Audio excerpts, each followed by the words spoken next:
elevator starts with E. Big X, small x. Hello, I'm Stephanie, and I've been working with VIPKID for a year and a half, and I've helped a lot of people get hired with VIPKID. So today I want to share with you some of the best practices I have found for passing the mock class 1. There are obviously a lot of different ways you can teach the slides, but the way that I'm going to show you today is what I have personally found to be the fastest while still meeting the objectives. So just if you want to, you can follow along with me. If you want to become a referral of mine, you can contact me on Skype or via email. Both of those are in the description below. So for mock class 1, you're going to be meeting with a mock class mentor, and everybody is given the same lesson to teach for mock class 1. First, they'll have you teach a beginner lesson about the letter X, which is 15 minutes long. Then they'll have you teach a more intermediate lesson called My Country, My Culture for 10 minutes. Hello, my name is Teacher Stephanie. What's your name? Hi, Jerry. How are you today? Great. I am happy. Very good. How old are you? 7? I am 7. Good job. Today we will learn about the letter X. If you do a good job, you get your animals in your zoo. On the warm-up slide, I would circle a random picture and ask the student, what do you see? Very good. Circle another random picture, and then I would ask, what do you see? And just go over the vocab words quickly like that. Then I would ask the student to maybe circle 3 pictures. I would just choose 3 random pictures and say, now circle the ruler. Circle the elbow. Circle the robot. Very good. You got your elephant. Great job. For the review slide, you do not have to teach all the letters since they've already learned them, but you can give them a direction like match the big letter to the small letter. Match. Then the student will go ahead and draw the lines. Then circle one of the letters and ask them, what letter is it? S. What sound does S make? S. And if they don't know one of the sounds, just make the sound and have them repeat after you. But this should only be a review for them. For the second review slide, I would first review the sounds for letter K and E, and then I would have them repeat the vocab word after me, and then I would ask them a question that gets them to respond in the target sentence. Okay. K, k.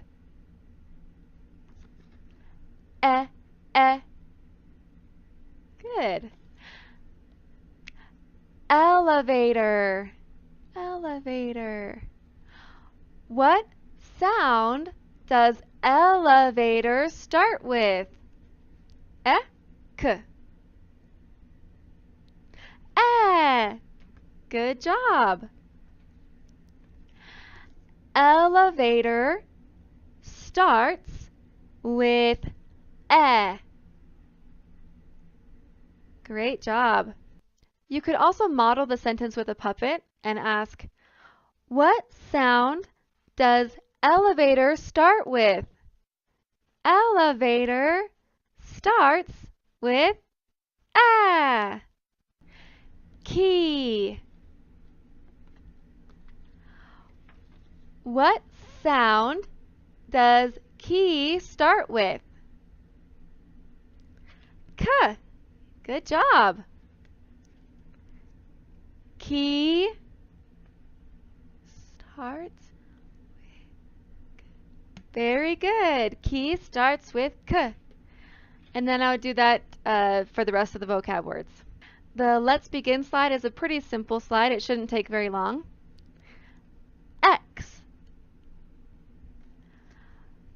Big X. Small X. Good job. Sound X.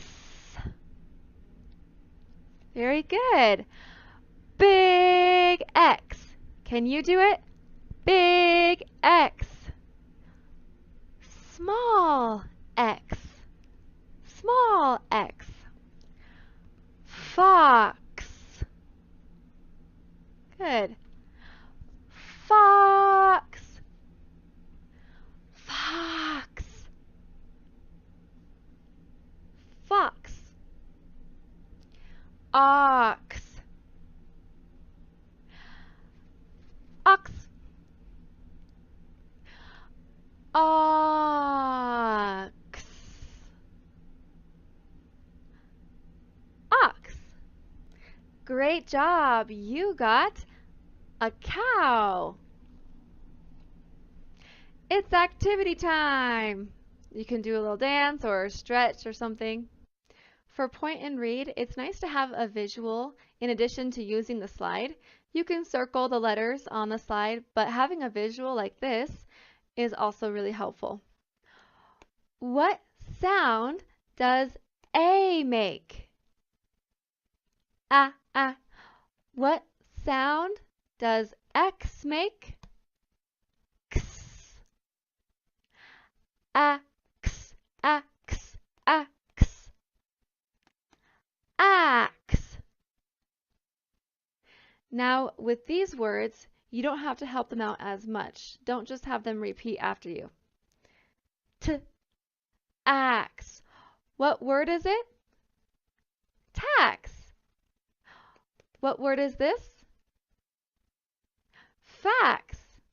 What word is this? Max. Or you could use magnet letters or flashcards and bring them closer together. Ax. Ax. Axe.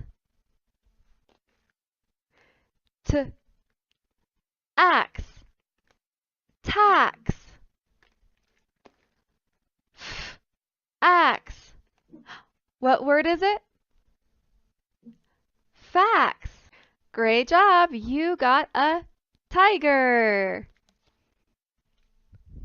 For the memory game, an easy way to teach this slide is to circle each picture, and for each picture that you circle, you say, "What do you see?" And the student will repeat back, "I see a fox. I see an ox," and practice all the vocab words.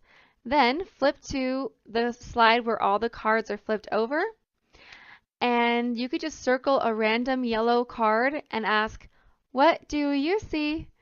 And the student will hopefully remember what the word is. And they say, "I see an ox." Good job. Then I would flip back to the previous slide and say, "Yes, it was ox." And then go back to the yellow cards and say, "What do you see?" And they go, "Oh, I see X." That's probably the easiest way to teach this slide, but not the only way. Another way to teach it is you review all the vocab words on the first slide, and then on the second slide, you could say, "Find fox," and have them circle the fox pictures. Great job! You got a giraffe. For watch and say, you could start off by having them review X. Good job! And then use one of the letters they suggest and say X. What word is it? Ticks. What word is it? Six. What word is it? Ricks. For the second part of this activity, you can choose 2 letter combinations and have flashcards available for those, and then say, ticks. What sound does ticks start with? Or t? And the student will choose the T, and then you say, good, ticks. Alternatively, you could have them write letter T on the actual PowerPoint, and then choose another combination and say, kicks. What sound does kicks start with? K or and they choose the K. Good, kicks. Very good. You got a gorilla. Goodbye. See you next time.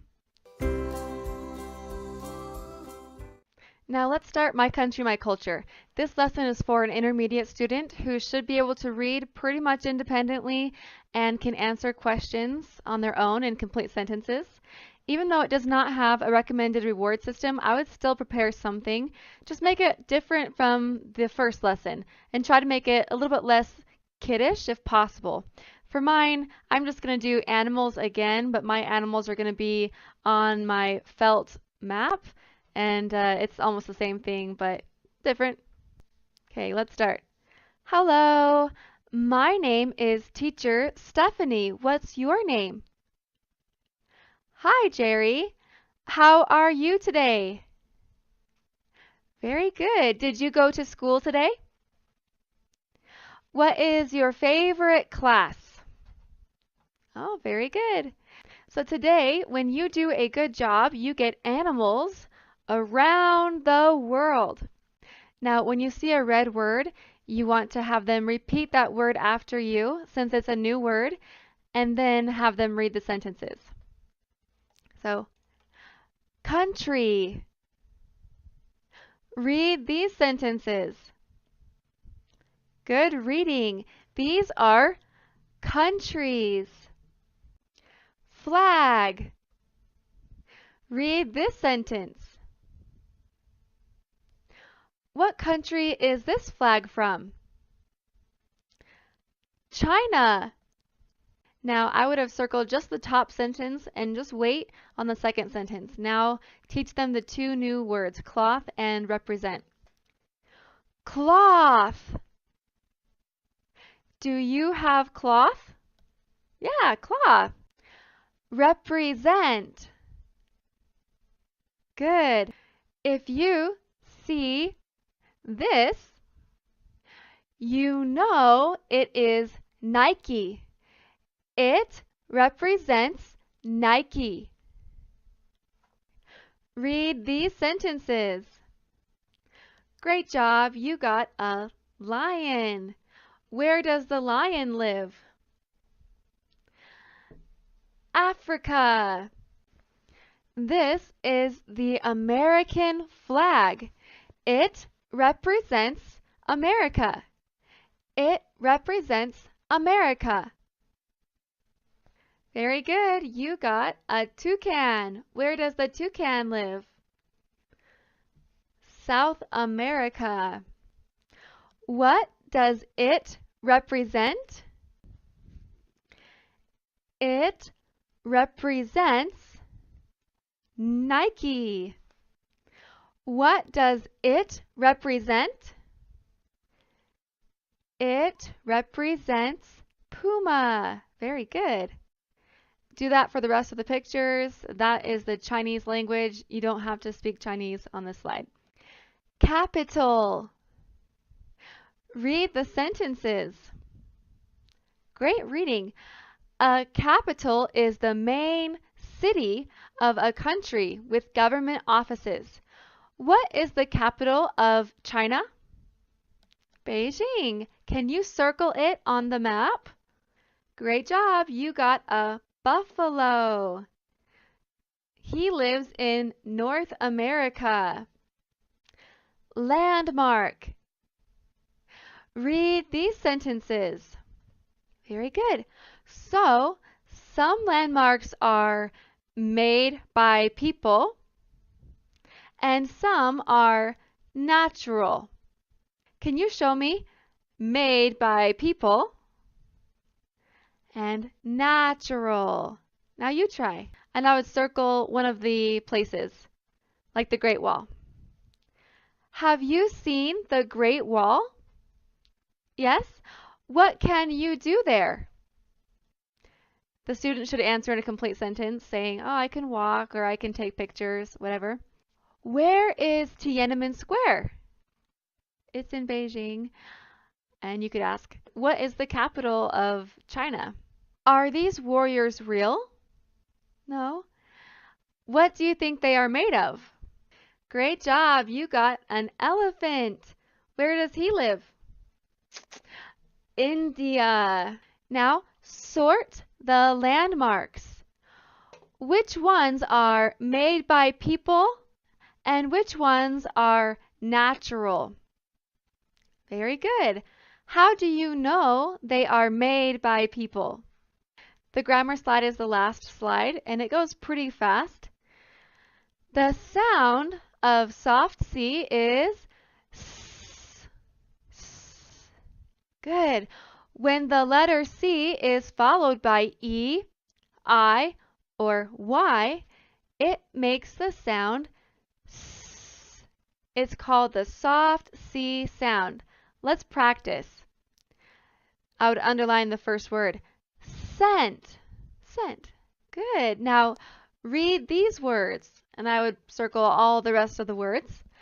And just listen, and the student should be able to read them on their own, but listen for any pronunciation mistakes. Maybe they made one mistake for the word pencil. You could say pencil. Very good. Very good. You got your panda. Panda lives in China. Great job. Goodbye. See you next time. All right, well, I hope that helped you. And if you want to get in contact with me, find me on Skype or through email. That is all in the description below. Please like this video and subscribe. Thank you. Bye.